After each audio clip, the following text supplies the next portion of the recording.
All right, and welcome to another episode of Stay Tuned with Troy and Howie. And we have another special guest here. It is, she is called, or she has been called, the Angel of Texas Country Music. So we are talking with Holly Tucker. Hey, Holly, how's it going? Oh, pretty good. Thank y'all so much for having me. Oh, no problem. A lot of fun. And as we air this, you're going to be singing the national anthem for the Jacksonville Jaguars as they host the Indianapolis Colts, which is going to be really cool. Cool deal for you, I'm sure. Oh, yeah. I'm beyond excited. That is awesome. And how did you get that gig, by the way? You know, I through a series of the music business is all about who you know and making relationships. Yeah. And I have made relationships with booking people over the years, and I've gotten to sing anthems for a lot of different sports teams, like locally and here in Texas. And so eventually, through singing all those national anthems and putting them on YouTube and stuff, somebody with the NFL Chiefs actually found me a couple of years ago. Okay. And so that was when I made my NFL anthem debut. And so just about every year since then, I've gotten to sing for some NFL team. And so it's just been a blessing, just basically on relationships. That's it. Wow. What an honor. Awesome. Yeah, without a doubt. So I'm curious now, you kind of mentioned, I thought this was your debut of your national anthem here in the NFL. So what other teams did you sang for the Chiefs, you said? Who else did you sing for? Well, it was the Chiefs, and then I had another opportunity, and it ended up falling through because of COVID and all of that stuff. So I didn't actually. What didn't that mess up? Do what? I said, what didn't COVID mess up? I know, right? Yeah. So I guess it's just been the Chiefs, the Kansas City Chiefs, and then now the Jaguars. Okay. Excellent. Yeah. We had Casey Kearney, if you know her, Casey Kearney Music. She actually sang the seventh inning stretch for the Atlanta Braves a few times now. So, this is pretty cool. We got some people with some connections in the sports world now. So just waiting on that call for you to do a Super Bowl show now, right? Oh, my gosh. Yes. Speaking that into existence. Oh, how cool would that be, though, really? So you never know. I mean, hey, the Super Bowl has been played in your home state of Texas, right? So it's not out of the realm of possibilities, I guess. Yeah, you never know what could happen. So you were also, I was just going to say, you were also on season 4, and you were talking about these connections, but you were season 4, and you were what, the final 6? Yeah. Okay. On The Voice. On The Voice, on The Voice, and you were also on Blake Shelton's team, correct? That's right. Okay, so speaking of connections, how does he contribute to some of your connections? Does he help after The Voice? It really there hasn't been a whole lot of communication with me and Blake. There was initially after I was on. That was almost 10 years ago now. Yeah. And it's crazy how time flies, but we kept in touch for a few years there, and then I think his information changed because I wasn't able to get in touch with him anymore. Like his emails would kick back to me and stuff. So okay. There really hasn't been a whole lot of that, but I will say anytime I mention The Voice or having Blake as my coach, it opens the doors to conversations with other people, and sure. It's always been something beneficial to my career just in general. So, it's been great. Yeah. I mean, awesome. We're going to go more into your voice here and your background here, but I want to put out some of your social media stuff here a while. Look her up on Facebook just by typing her name in, Holly Tucker. On Instagram, it's Holly T Music, and her website is hollytucker.com. She has links to your link tree on there. You can go to her tour dates, where she's going to be around at. Your merchandise is on there. All kinds of stuff, even links to go to the latest single you have out, which we will hear at the end of this show. So going back to the Voice here thing a little bit, what kind of where were you at before you got to The Voice as far as in your career? Were you kind of just doing open mic stuff? Like where were you at? I was growing. I was definitely in a stage of growing. I've been singing pretty much my entire life on different stages since I was about 11 years old. There's lots of different performing opportunities right here in the state of Texas. It's pretty incredible. Besides just your typical open mic nights and karaoke nights and festival opportunities, we have this really cool thing in Texas called Opries. And it's like the Grand Ole Opry, but on a much smaller scale. And when I was young, they used to have them in every small city in Texas. So I would just kind of make my rounds to Garland and Arlington and Grapevine and Wiley and like all these different wonderful Texas Opries that would just give me an opportunity to perform. So I did that all the way up through high school and my early years of college. And then when I was a sophomore at Baylor University, that's when I went and tried out for The Voice. And the rest is history. Sure. Now, were you always in the country lane? You were brought up on country. That was kind of always your thing, or? Mostly, yeah. I was really brought up singing in the church. That's where I first started singing. Oh. I got on stage for the very first time when I was 7 years old at my home church here in Waco, and I found my love for it starting in the church. But then I would always listen to and just soak up as much country music as I could. So I have a deep love for both forms of music. Okay. I guess when as growing up and playing into the country music world, what was your goal and your dream to like play alongside of if you had that opportunity? Oh, can't say Blake. No, as I was growing up, Blake was just starting out. I mean, that's true. In his mullet days. Yeah, so I would say Martina McBride was a huge influence for me. Okay. And really all of the female powerhouse singers of the 90s. I'm a child of the 90s, so 90s country is really where my heart is. Gotcha. And just anybody that had a really, really good voice. Like, I mean, gosh, George Strait was one of those just unique. Faith. Well, yeah. Obviously, yeah. So the power females, too. I mean, Martina McBride, Faith Hill, Jody Messina, Jamie O'Neill, all of them. Wow. Okay. Yeah, those were big. And how did you feel about the Shania coming down from the northern border there and jumping into the country realm? I mean, I think Canada has brought a lot of really great artists down to the States and the country music genre as a whole. So keep it coming. Yeah, without a doubt.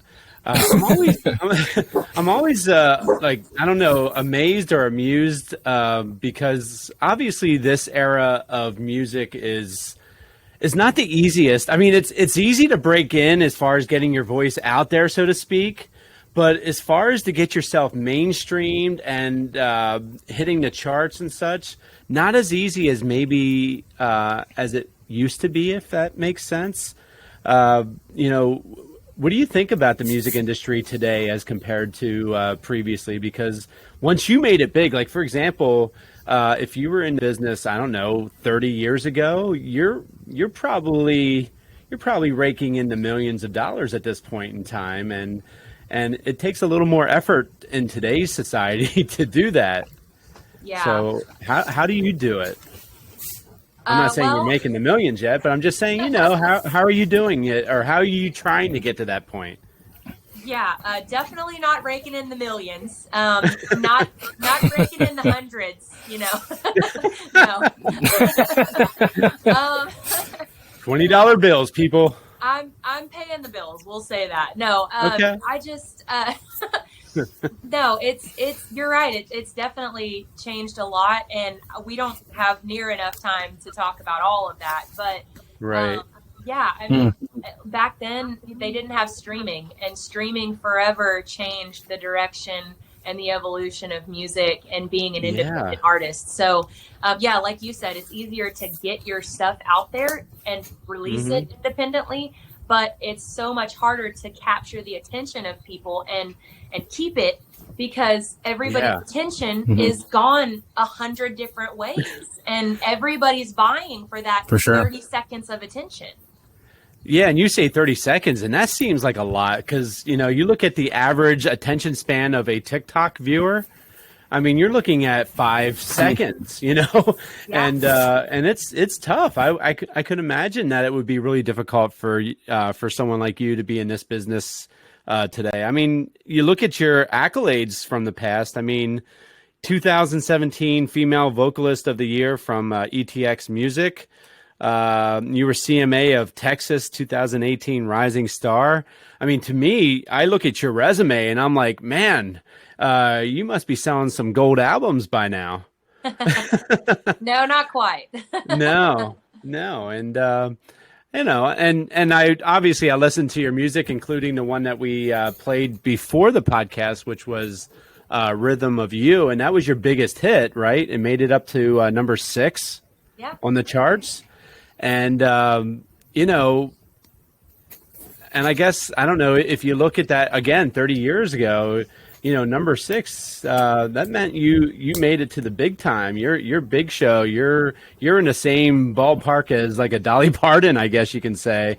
But yeah, it's a little more hustle today, I think, to get yourself out there and to make a big name for yourself. And it's a shame, in my opinion, because I think you have an amazing voice, and obviously you have an amazing voice. You got all 4 chairs turned for the voice, you know, so they must have thought something of you. And you know, it's just amazing that I see the difficulties with up and rising stars today. Yeah, it's unfortunately something that we just have to.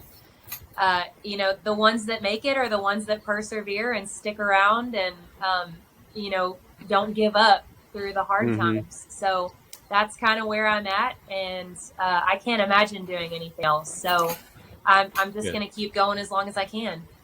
Yeah, why not? At one point, you probably were imagining of doing something else before you tried out for The Voice. I mean, you said you were a sophomore at Baylor. Is that right? Is that what you said when you tried out? Yeah. So where were you at major wise? What were you thinking you might do as a career until you decided to take this chance on The Voice? No, I always knew, even when I was in college, that I wanted to be a singer. That's been plan A since I was 7 years old. Wow. And that hasn't changed, and I don't see it changing anytime soon. But I did go to Baylor because that was also a really big dream of mine growing up, is to attend and graduate Baylor University. My mom works there, and a lot of my family are graduates. So I'm a legacy, and it's just something that's always been a goal of mine. Even with music, I wanted to get a college degree. So I actually got my degree in speech communications, which is basically public speaking. Yeah. So it kind of ties perfect in hand with being on stage and communicating with people. And so it even though I didn't major in music, it still is useful to me today. For sure. I mean, that a lot of concerts and talking to people, you know, just communicating with them in the crowd, that's how you build a personal connection and build a fan base and such. So it's really a smart choice that you went for that major there. Again, we're talking with Holly Tucker. Find her on Instagram, Holly T Music. Look her up on Facebook. Her website is hollytucker.com. And her link tree, look that up, all the show dates. You have a show coming up September 23rd at Twisted Sisters Patio Bar in Waco. And then the following week, September 30th, at the Titus County Fair in Mount Pleasant, Texas. Now, is that kind of a pretty big fair there, or is that just kind of a small community type fair? What's that like there? I mean, I wouldn't say it's a small fair, but it's not a large, like a Houston rodeo type thing either. It's more of a medium sized thing. I've performed at this fair before, and it was a great experience. So that's why I imagine they hired me back, and I'm excited to be back there again. So I do a good mix of acoustic only and full band shows. And so both of those shows, the Twisted Sisters one is acoustic, and then the full band one is Mount Pleasant. So it's going to be a lot of fun for both. Okay. Do you have a preference? Ooh, you know, it's really hard to say because I love both for different reasons. I love the acoustic shows because I feel like I can communicate better with my audience and I can tell more of the stories behind the songs. Yeah, connect. But then at full band shows, there's just an energy that's contagious, and it's so much fun to have my full band on stage and interact with them, and then also get to interact with the audience through that. So I love both.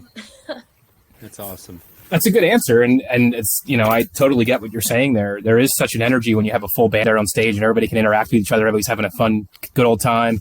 But those small intimate settings when you can maybe tell a story behind why you wrote this song or how it came about or where you were at in your life when this kind of came across your mind. Like that's another way that people can, I relate to her. I'm like her. I know what she's going through. And that's very important to build a fan base. So yeah, kudos to that. I don't know, Howie, I wanted to go somewhere here and I lost my spot. Do you have anything for her? Well, actually, I'm just kind of looking at your bio. You have over 1 million Spotify streams to your name. And I mean, that's something to be pretty proud of, I would imagine. And I don't know, it's just like, I'm always looking to learn more about the business itself. Like, I like to dig a little bit more deeper into the guts of what you have to go through and everything. And from other artists that we've dealt with that, that have had a lot of streams and such, we always learn that Spotify doesn't necessarily pay you very well other than getting you the recognition. And I guess, with that being said, what is your goal? Like, is your goal to get on Spotify and all those other major streaming platforms, or is your long-term goal to be like mainstream radio, whether it's satellite radio, terrestrial radio, whatever it may be? Is that where you get more of the recognition from? I always like to hear people's opinions on that. Yeah, the business is ever changing. And I would say that in today's world, like we were talking about earlier, how people's attention spans are just so ravaged after. That's mildly putting it. But people are just constantly being bombarded with everything and everyone asking for 5 seconds of their attention. So I think that you really have to have all of those platforms as a goal. You've got to have terrestrial radio, internet radio, Spotify, Apple Music, Google Play, TikTok, Snapchat, stories, all of it. Like you have to be, as an independent artist nowadays, you have to be your own record label, and you have to pay for everything out of pocket, just like a label would. Yeah. So you have to go for everything. And with you being an independent artist, do you want to be signed to a label, or are you more content to be independent? I mean, the biggest thing that comes with being on a label is the opportunities. There are just some opportunities that labels have the monopoly over that independent artists cannot get their hands on unless they just have a drop in the bucket stroke of good luck. I mean, like a really popular song that hits on TikTok or something like that. And that doesn't happen every day. So, I mean, I would say I'm definitely open to the possibility of a label. It would just have to be the right opportunity for me. I'm not going to be quick to just sign anything that is not good for me and that takes too much percentage-wise out of my earnings, because I know how rough it is as an independent artist to be paying for everything on my own, and it would just have to make sense. Yeah, without a doubt. When you're going out and playing shows and venues and such, how far are you finding yourself of an area, going out? Or you're going out of state? You're going. I mean, obviously you're getting paid, and they're sending you to Jacksonville for the national anthem here. But like, what about other stuff? Like, what do you like to? Do you go out of state? Like you're saying, that's all your cost. That's all stuff you got to pay for. So, how far are you venturing out at this point? Well, country music has so far taken me all the way across the globe. Nice. I was just going to say, I saw Uganda in there. Yeah, I've gone all the way to Uganda. I've been in Canada some. Never been to Mexico, not yet, but I've been to overseas to China. So it takes me a lot of places, and I always say I will travel anywhere that people want to hear country music, but it's the expenses that keep me in the southern region, because that's what I can afford. So no, like if I get an opportunity for $500 in Germany, I'm not going to be able to go and take that opportunity, because it's not going to pay for even a percentage of my flight, you know? So it all has to make financial sense, but I'll go anywhere if expenses are covered. Okay. So when you played in a place like Uganda, what was that like, playing country music to folks in Uganda? Did they really have a good handle on what you were singing, or? Yeah, they loved it over there. Oh, now, wow. This was 10 years ago, so I don't know what it's like now. Well, it was probably about 9 years ago now. But they over there, they love country music, especially the old traditional country music. So they like the new stuff too, but they're really, really hip on like Merle Haggard and Dolly Parton and Johnny Cash and Keith Whitley. Oh my gosh, they love Keith Whitley. Wow. And so I go over there, and well, actually, they hired me because they saw me on The Voice that season.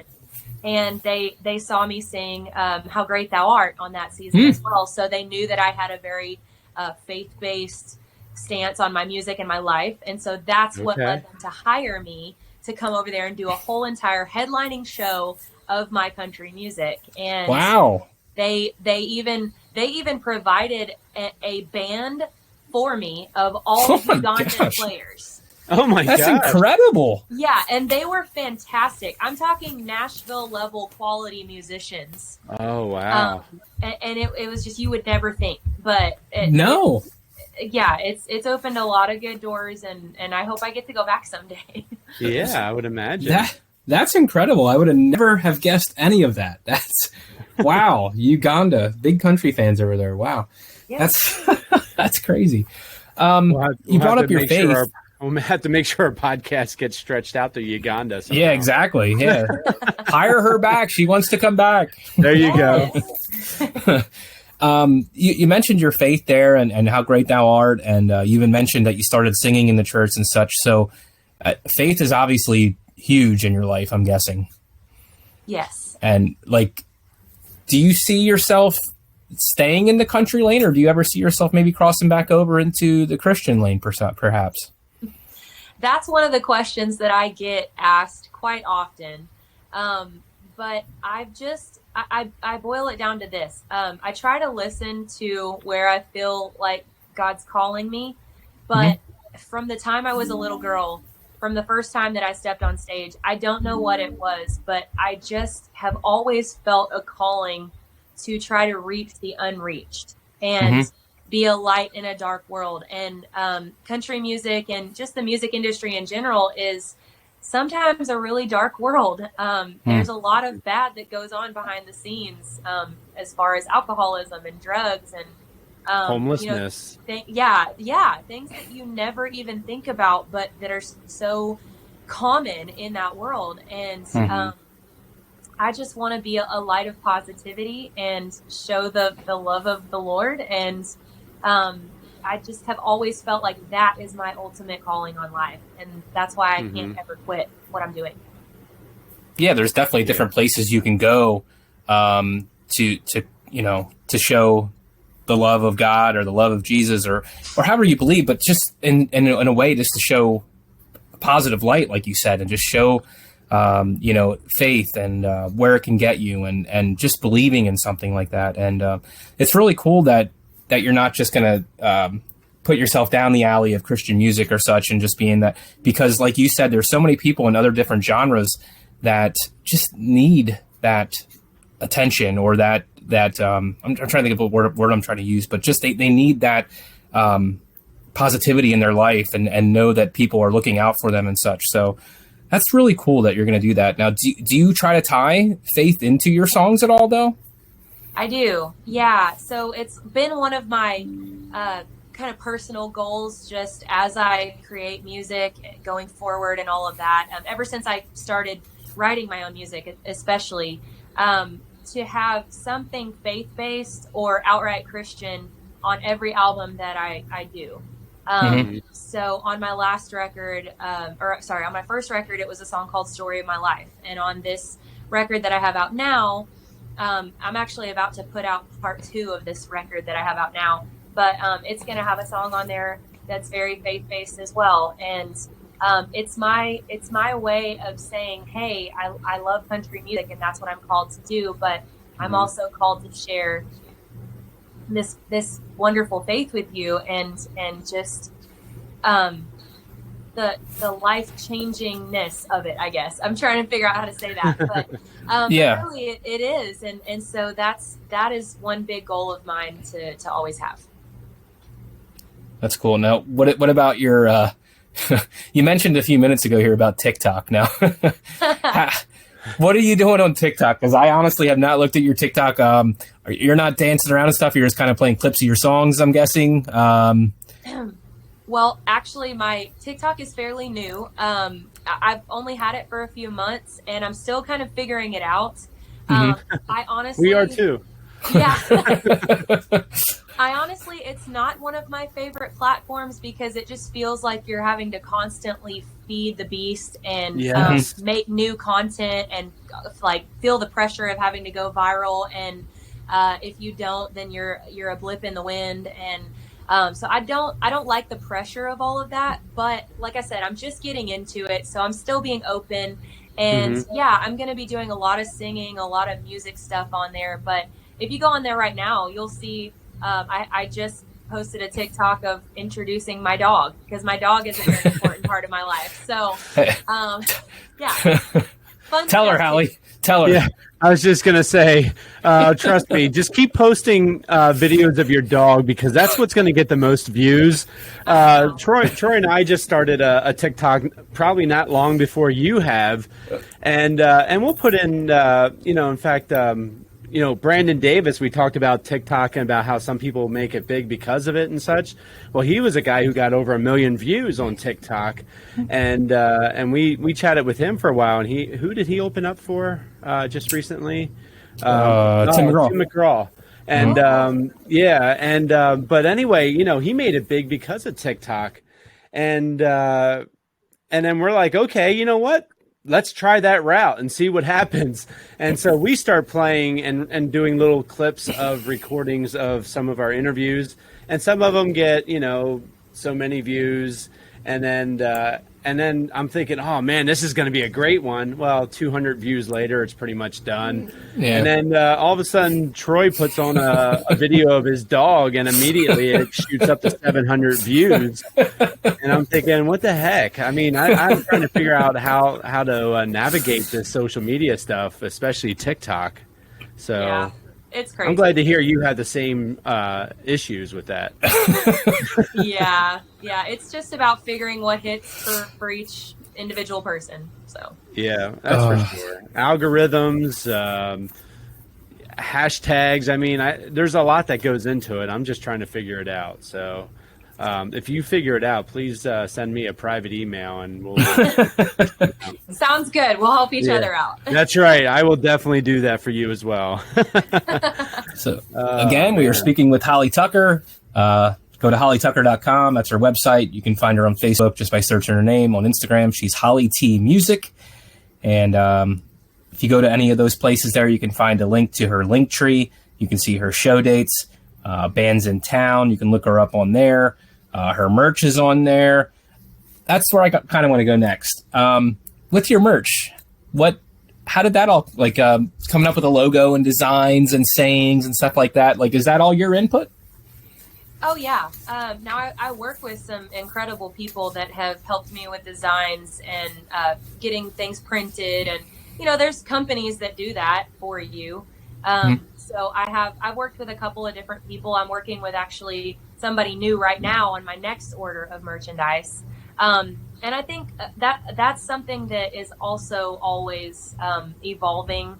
And you just, because you don't stay the same as a person, so your look has to change a little bit over the years as well. So I had you can see on my website, I had some patriotic stuff, and I had some some black shirts and stuff. Well, this next order of merch, I'm going to go for some more color and probably less CDs and more caps and koozies and T-shirts and stuff like that. More of the stuff other than music, because CDs are basically just coasters now. So right, I know it's pretty much. Yeah, we're just moving back in time. We're going back to records now. Yeah, and even those are really expensive to produce. So I'm not at that level yet. Okay. So we spoke with another guy in a band. His name's Ty Eshelman. He's of the band Sink In, and his big thing was like, we basically go and do shows to sell merch. Like, they're basically producing music to sell their merch. Is that where you're seeing the majority of your income at this point yet too? No, I haven't put as big of a focus on my merchandise, which is probably, it's something that's about to change, because I'm seeing that trend too. Because essentially, if you're an independent artist, you don't have management or a label, then there's nobody taking a cut of that. So, there's people taking cuts of your music, and there's people taking cuts of your touring schedule, like your band is part of your expenses, but there's nobody taking cuts of your merch. So that's why people focus on that. Yeah, other than what you're paying to get it produced at the point, but at that point, whatever you get back at that point is all yours. So it's interesting. And I saw some of your, I think, were they quotes from your songs that I saw on some of your shirts? Were they? What was the one about fishing I saw? I don't remember what it was. That was a big one for me. It was called, the words were "Call me beautiful and take me fishing." That's what it was. That's pretty good. I like that. So what song was that from? It's called "Take Me Fishing." The song is called "Take Me Fishing," but it was inspired off of a Granger Smith quote. I don't know if y'all know who that is, but he's another Texas country artist. don't. If you go look up Earl Dibbles Jr. on Twitter and Facebook stuff, Granger Smith has an alter ego with that name, and he's basically this huge country redneck hick that he transforms into for his live shows and on social media. He's wearing overalls and a wife beater and got a dip of snuff in his mouth, and he's just the countryest thing you'll ever see. And he says these really funny things on social media. And so one day he said, "Women really aren't all that complicated. It don't take much to make them happy. All you got to do is call them beautiful and take them fishing." Yeah. And the song was born. Wow. That's good. Too funny. That's great stuff. Funny. I like that. No, and I like the fonts you're using and stuff like that on there. I think you're doing a really good job with your designs on there. So keep it up, and I'm excited to see what you have coming out. When are you hoping to have your new merch released? That's a good question. It'll probably be at least another month. I'm working on the designs and stuff like that this week and next. So it'll be, because it takes about 3 to 4 weeks to come in. So it'll be a little bit, but I'm trying. So how does that work? I mean, obviously people can order from the website. Now, does that ship directly from whoever you're working with to get this stuff, or do you have to go through and whatever you have in your supply, you ship out? So far, I've been the one shipping out all of my own merchandise. But I think this new company that I'm working with will actually do that for me. So it'll be a combination of, well, I'll have to see. I don't know yet, so I don't want to say that. But sure, that's fine. They may do that for me, but regardless, if they do or don't, I'll still be selling my own merchandise at my shows, and that'll be directly from me. So yeah, that's pretty cool. Like, you have a hand in like everything that somebody orders from you, and like, oh my gosh, Holly Tucker touched this, Like, it's fun. I like it. Yeah, I bet it would be. So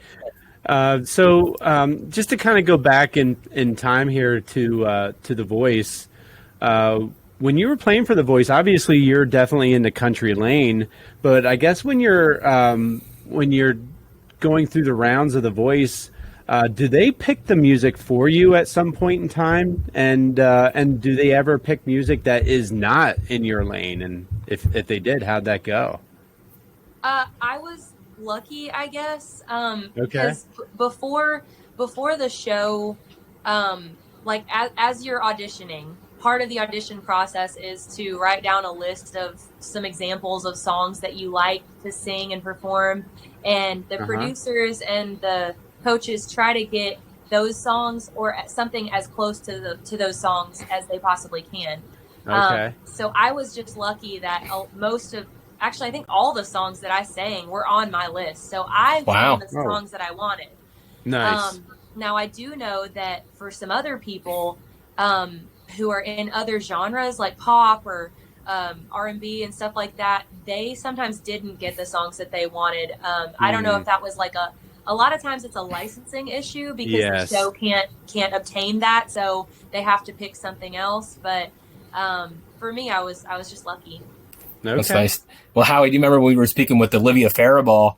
And was she on The Voice as well? Is that the one she tried out for? Yeah, she did. Yeah, and she was the first one to go in the auditions. Oh. And they didn't even air her stuff, right? What happened? I don't remember the exact story, but they used her. They didn't use the song that she wanted to use, and then it was a whole messed up procedure. Like they basically picked the song that she had to sing. And it wasn't nowhere near her genre. Right. And she's in the country music lane as well. And that was pretty much her demise in regards to The Voice. So that's interesting. You got really lucky, I would say. Yeah. So I'm assuming you were probably hoping that Blake picked you or turned around because that's who you wanted, obviously, because that's who you picked when he turned his chair. But you wanted to stay with somebody that was familiar with the country genre. You didn't think about kind of maybe trying to push yourself out there a little bit and see if you could expand your horizons, or? I thought about it, but in watching previous seasons, I had seen a lot of, like, some of the people that I thought should have gone farther. They didn't really know who they were, and they weren't communicating that correctly through the television screen, really. So in picking Blake, it wasn't just because I was country, but for my initial audition, I sang a song that could have also been considered pop or R&B. And I really wanted to solidify from the very beginning in everybody's brains, I know I'm a country artist. And I don't want you to be guessing about that. So I'm going to pick Blake as my coach to help solidify that in people's minds. Good thinking. Yeah, most definitely. How long did it take for them to turn those chairs, by the way? Well, my audition is still up there on YouTube, so you can go search it and see. But we'll definitely do that. The first 3 coaches turned around pretty quick. It wasn't a few seconds, I think. So, yeah, it was really sweet. So when you started singing and they turned their chairs around quickly, that probably had to set your mind at ease to where you could just like, okay, I can just be myself. I can just sing from wherever I want to sing, and now I'm good to go. I'm sure that helped you a lot. You would think, but no, it actually did the opposite. Oh, really? Why so? Well, not in my performing ability or anything like that, but it just made my adrenaline shoot through the roof. So it was already high, but then it wasn't the pressure of singing, because yes, I was safe, but it was, oh my god, this is happening. So yeah, it was very exciting. So I'm sure. I don't know if what all you can divulge and what you can't. I don't know if we're past the statute of limitations and all this and whatever, but what about a lot of the behind the scenes stuff and how much like that we actually see aired?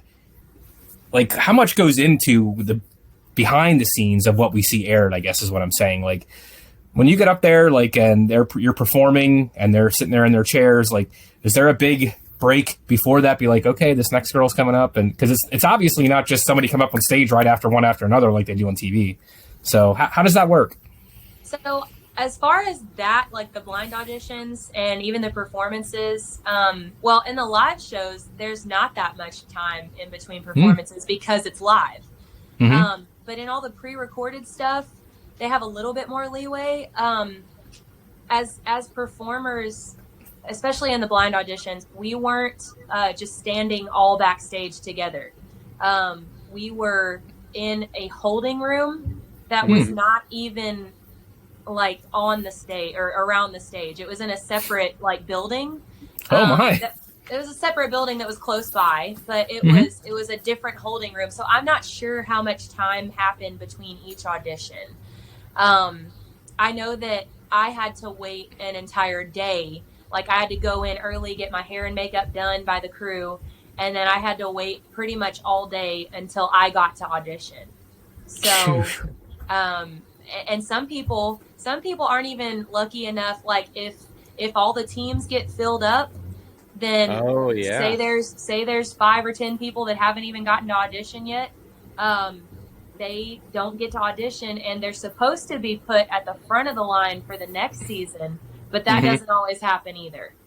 Yeah, I think Olivia was telling us a story about that as well, Howie, right? Like she had a friend also but he was at the end, and he never got to audition because the teams were already filled by that point. So, yeah, that's wow. It's wow. The politics. This whole thing.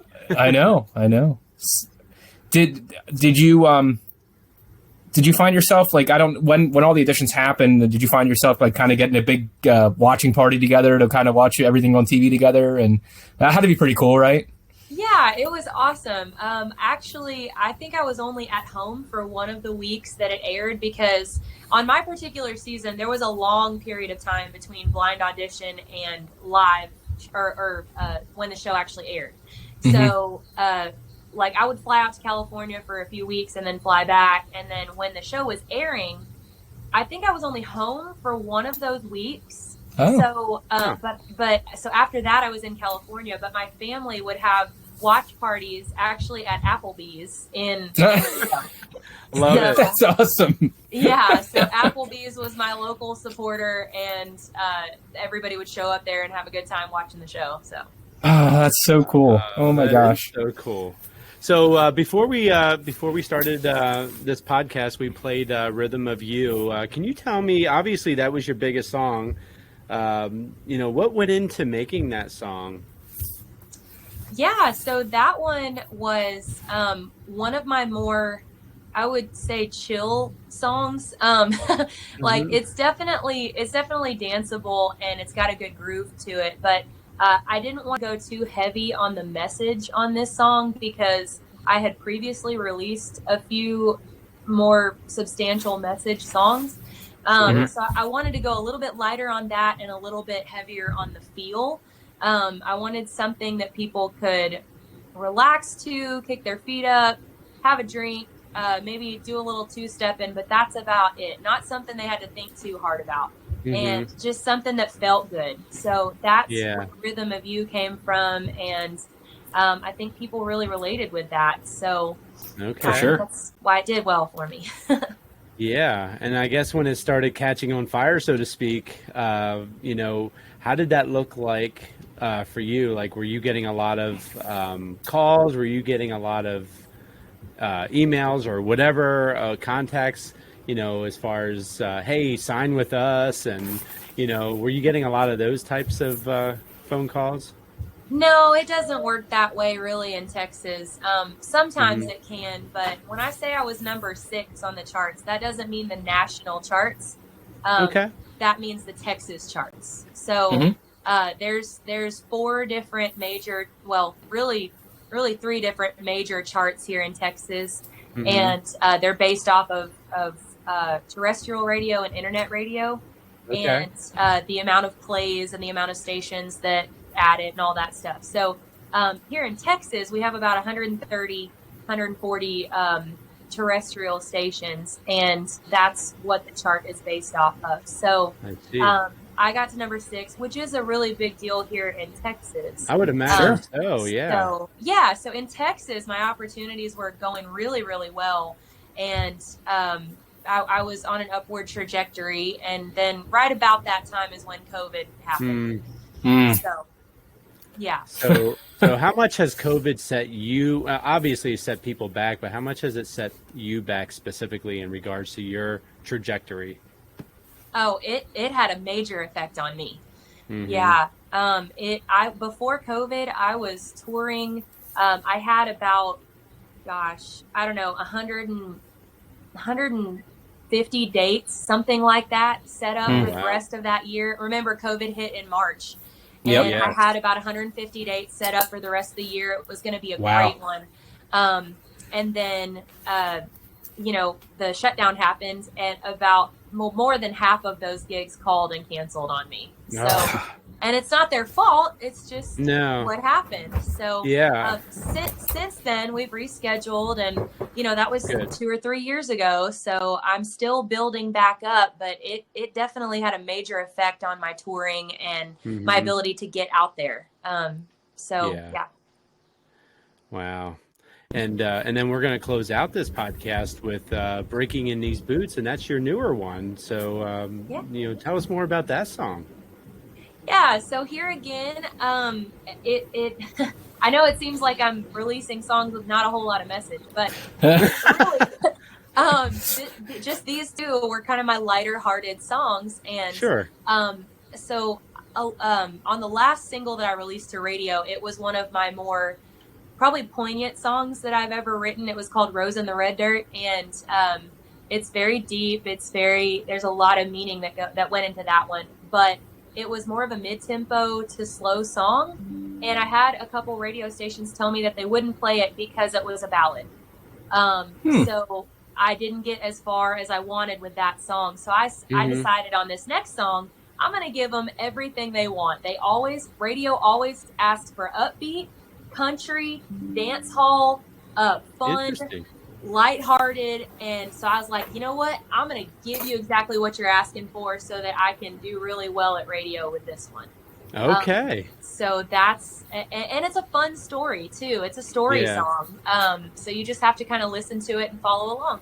Okay. When did you release this one? This was released July 1st. So just about 2 months ago. Okay. And how are you feeling about the traction on it so far?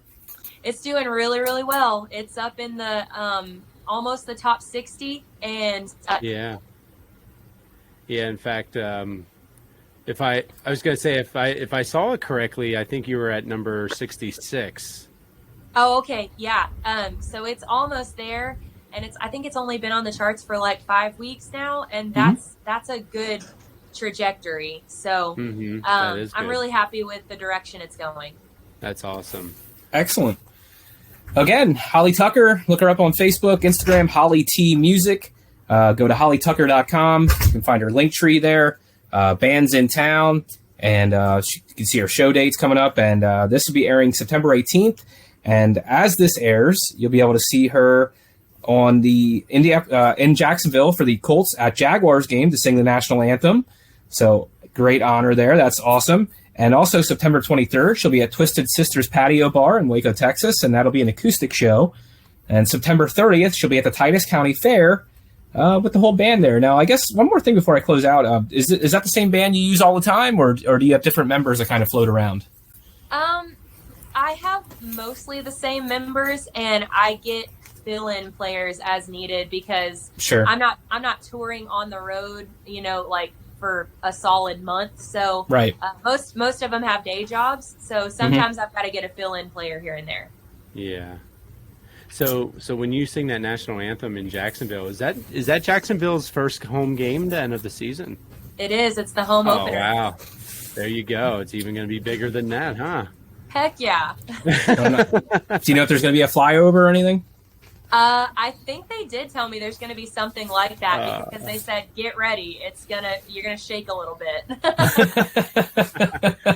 That's so cool. That is so cool. I hope I get a chance to see that. And like I said, if it doesn't air for whatever reason, I'm sure you'll definitely find a way to share it on social media and such. So, definitely look that up. Howie, I guess this is a good time to kind of let Holly go and let's hear Breaking in Those Boots, huh? Yeah, just real quick, though. Are you going to have somebody record that national anthem? Like, are you having a friend or somebody in the family that's going to actually do a recording of that?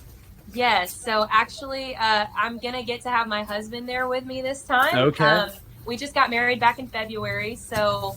Congrats. We're Congrats. And Jacksonville is actually his birthplace, and he hasn't been back there since he was 2 years old. Oh, my gosh. Oh, my. So it's going to be a really... Uh-oh, did I lose you? Okay. It's going to be a really cool thing, and he's going to video it for me from the sidelines. But that's awesome. I'm guessing because it's NFL, they'll probably record it and give me a good quality video from their special cameras. Oh, that's true. That makes sense. Oh, that would be awesome. Well, good luck with that, and definitely. I guess I guess it's okay to say break a leg, right? Yeah, that works. All right. And as Troy was alluding to, we're going to close it out with this song, Breaking in These Boots. So thanks again, Holly. And it was awesome chatting with you. And it was great to meet you. And, continued success. Yes. Best wishes. Thank you guys so much for having me. This has been so fun. Awesome. Thank you. Appreciate it. Take care. All right. Bye. All right. Before you go, if you can just do us a quick bumper, if you don't mind, just say this is Holly Tucker. You're listening to Stay Tuned with Troy and Howie. I can do just it. Something along those lines. Okay. Whenever you're ready. Okay. Hey guys, this is Holly Tucker, and you're listening to Stay Tuned with Troy and Howie. All right. Awesome.